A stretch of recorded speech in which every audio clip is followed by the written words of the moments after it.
What's going on YouTube? This is Zadek with my first video for this channel. More to come.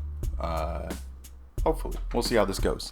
So, today's video topic, tips for aspiring photographers. It's a complex subject. Just to give you some background, I've been shooting for about 7 years, give or take. I have done some TFP, time for prints, time for photos, however you'd like to call it. Some event photography, some commercial product photography, simply for like e-commerce and catalogs, etc. I've also done a little bit of studio portrait work, and I've kind of like spread my tendrils in pretty much every avenue that I could, whether that be macro photography or, just creative elements, designs and textures, etc., etc. So I do have a good background, and I do have a lot of experience to share with you guys, and hopefully help you skip some of the mistakes that I made on my way to becoming a semi-professional and professional photographer. So first things first, gear. It's always a lot of controversy around gear. Every time I join a forum or a Discord, there's always a lot of people, who are brand whoring and really pushing that idea that there is a better brand. But when it comes down to it, whatever camera's in your hand is going to be the best for you until you start getting to higher production value shoots, larger budgets, etc. That's when you can start worrying about the gear that you're using, and you'll have a better basis understanding why you're picking certain gear. But for now, I wouldn't bother yourself. People can say that, Sony's got the best dynamic range in low light scenarios, Canon settings and UI are very easy to navigate. Fuji's the best and most compact, versatile camera for those who are not looking to do a lot of post processing because their color profiles are beautiful. You can say so many positive and negative things about every camera system that you invest in. At the end of the day, you could shoot with a phone and still learn everything you need to learn about photography. One of the major mistakes I made when shooting was not considering light. And I know that seems kind of silly. Photography and light, they go hand in hand. But it's a very easy thing to mistake shooting and capturing light versus understanding what the light is doing. When you're shooting outside with the sun, learning that a diffused sky limits shadows and creates a much softer light, almost like you have a diffuser over your head. Or learning that when you shoot in direct sunlight, it can be quite harsh on skin and make people look very, very textured and quite unattractive with the the density of the pixels nowadays. They are very simple concepts to miss. Light in general can be completely ignored. It's a good idea to be mindful of it. Now, you won't understand everything, but a good tip for beginning photographers and people looking to make more of themselves when they're shooting is understanding light direction. Where the sun is coming from if you're outside, or if you're shooting with a light that you're controlling indoors, where are you placing that light and what is it doing? There are a lot of simple lighting scenarios you can do with single subjects, and things you'll learn about white backgrounds and black backgrounds and how they play differently with light, such as bouncing or absorbing. In general, when it comes to understanding photography, it is all about light. So I definitely recommend to be mindful of it, be aware. It's easy to forget everything while you're behind the camera and you're shooting a subject. You get lost in the creativity and the fun and the environment, etc., etc. But be mindful about it. The next thing I want to discuss, and a big thing, is building. Where do you acquire subjects if you're interested in portraiture? Where do you acquire products if you're interested in product photography? Where do you find environments? Well, I say the best thing for a photographer to do is start from an organic base. If you enjoy walking, you can turn a suburban neighborhood into a flower hunt, for instance. Many people who have, hiking hobbies can get to places that some people most often don't ever get to see firsthand. And because that's something that you do, you can take a camera up there and show people what the world looks like from your lens. If you're very big into social scenes, go to a lot of parties, concerts, etc. Just bring the camera with you and turn that experience into multiple enjoyments. You don't need to press yourself to do things that are out of your comfort zone and element just yet. And start from an organic base. Ask yourself what you're really interested in. If you start to go into subjects that are maybe harder to acquire or get to, you might become discouraged as a photographer. The next thing, very important, and a lot of people, myself including, kind of lose this idea that other photographers matter. They're just like, why would I ever talk to another photographer? Why would I ever hang out with somebody else who's doing what I want to do? Isn't it going to slow down my process? Isn't it going to be a bad experience for me to take somebody else into this learning experience with me, or have somebody above and or below my skill level shoot with me? And in so many ways, no. First and foremost, critique. When it comes down to your progress, you have a limited perspective on what you're creating. You have a limited scope on your life and your vision. And to have someone else who not only has invested their time and efforts into photography as much as you have, or maybe more, maybe less, they also are able to discuss in the terminology that you're familiar and comfortable with. If you show a photo to someone, and let's say a friend, a family member, parents, etc., and they don't understand photography, they can't really give you so much feedback. Now, that's not entirely true. I know everyone in our day and age is a big content sponge, and they have developed at least enough to see if something is good or bad in general, and sometimes people do notice the nuance in things, and they are very attentive to detail. So it goes without saying that photographers are going to be stronger resources for you to pull from. Also, when it comes down to bigger shoots, let's say you want to do grad shoots, for instance, shooting with a camera and a model, the graduate, is fine and dandy, but let's say you want to bring an off-camera flash. Now, supporting another photographer in their pursuits can also lead to you gaining someone to help you in yours. For instance, if you need a diffusion, if you need someone to bounce a light, someone to help you juggle your gear around to make the photo process much more seamless and professional. Not to mention, on top of all of that, there's the social media aspect, and photographers will give you the best comments, the best discussions around your images and your content you post, and it's good to have those professional minds gravitating towards what you're making, as well as you pushing them forward. And so don't discount other photographers as a concept in general. You need them in your world as much as they need you, and it's good for everyone as far as business and experience in general. Now, focuses, I did talk about lighting. Lighting is a lot of things. I will later make a video on some simple lighting setups you can do with a single light, and I'll try to do as budget as possible so that anyone with maybe a Home Depot next to them could explore this concept, and we'll break that down further in another video. Composition, though, is something also to consider. Keep in mind, there are so many rules in photography that come down to basic composition, but you can always break those rules as long as you understand them first. Rules can be broken with a purpose. If there's an image that you want to really make stand out and confuse people, oftentimes you do have to break those rules in order to throw someone, a wrench in their way they perceive things.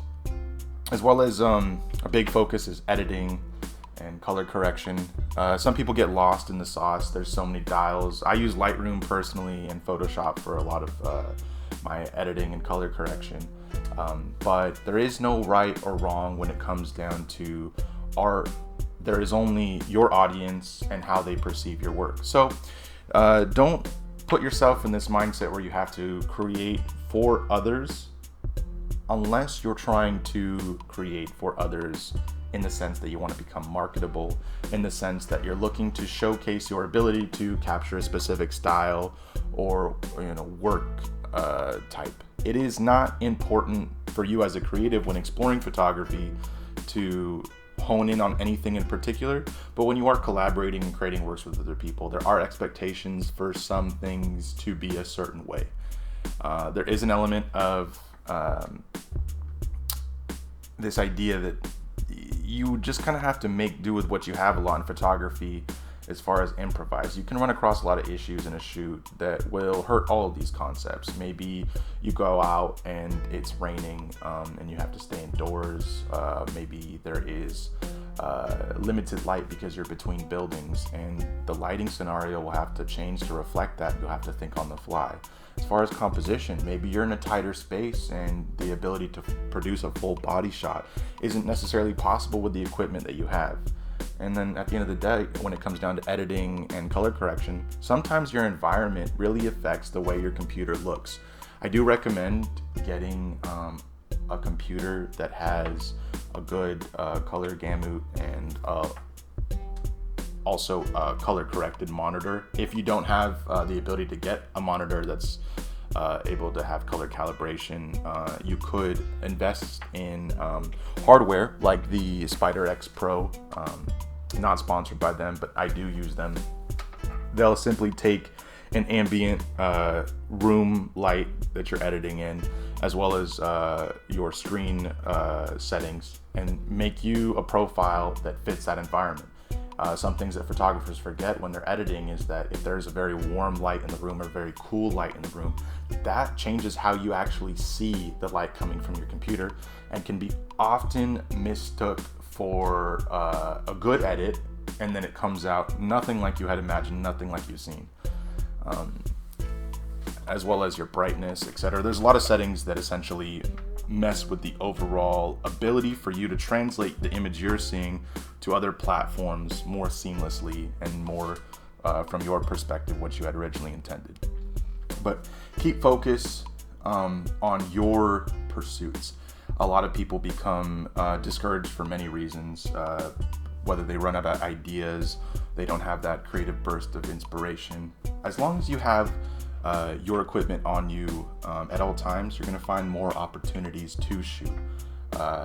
Take that jump and that leap forward. There are a lot of people that shoot photography out there, and it is not this unknown or uninteresting concept. If you're carrying a camera on you, it could spark a lot of conversation that leads you to shoot more often. People want to create, people want their ideas brought to life on media, and it could just serve as an opportunity for a talking piece. Now, the other thing I mentioned was creativity, and creativity is a double-edged sword.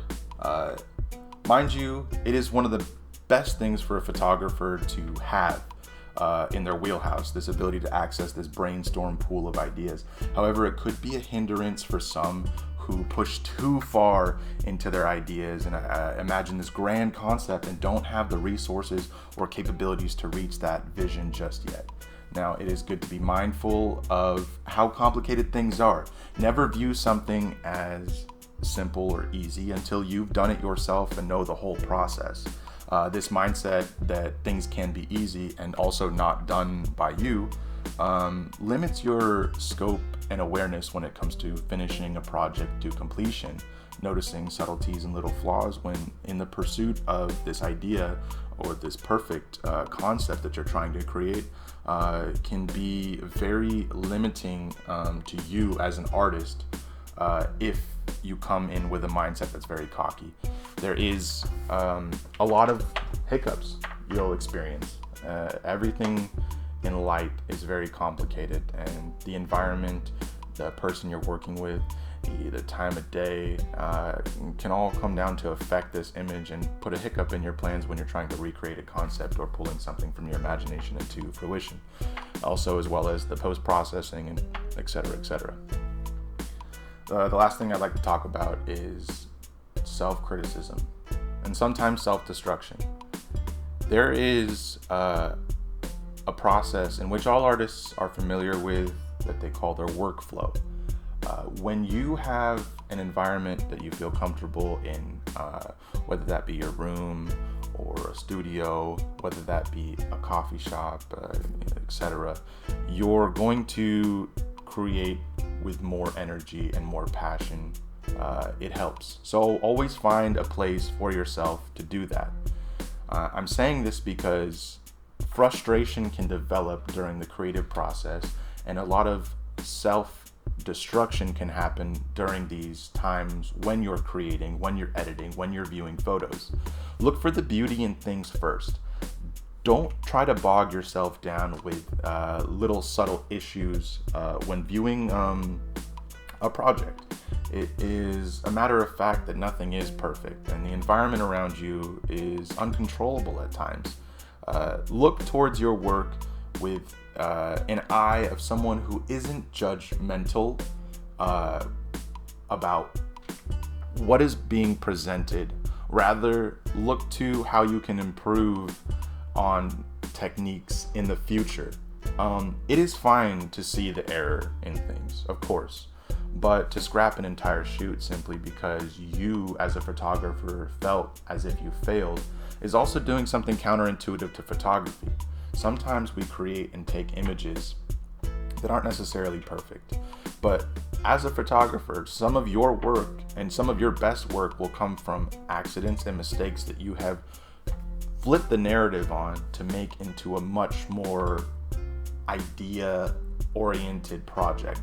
If something is blurry, or if there was some debris on the lens, turn this concept into an idea of like grays, grain and haze, and this problem with, perfect focus and et cetera, et cetera. Look at the story that's being captured. Try to navigate away from these destructive thoughts during the creative process. But it is good to have a scope of self-criticism to a degree, as long as it's not destructive. What I like to imagine and I like to say to myself is, if I'm standing in front of a mirror, for instance, it does me no good to hate on my physical appearance, but it does good for me to promote positivity and growth. Maybe point out some things you like about the image, for instance, and then ask yourself what's there to work on after you're done, sorting through your selections of your photos, etc. And have open vocal conversation with people about your work. You don't need to draw interest into what you're doing, but you could ask them for their opinions and be specific. Sometimes people ask for critique and criticism from other people, but they don't set their boundaries. And sometimes you have a vision or a goal in mind that you don't have established with the person you're asking for criticism, and it can get completely lost as far as like what they're looking in the photo for and what you meant to accomplish. So always be smart about that. And I hope you guys continue to shoot, have fun with whatever resources you have available, whether that be a phone with a camera, whether that be with film, etc. Make sure that you keep that passion alive, and that love for photography, very simple to take care of as long as you treat it right. But yeah, that's all for today. I hope you guys picked up some knowledge that's useful in the future. I know I might have rambled a bit, but first video, first content, talking to you guys, back of a warehouse, man cave, etc.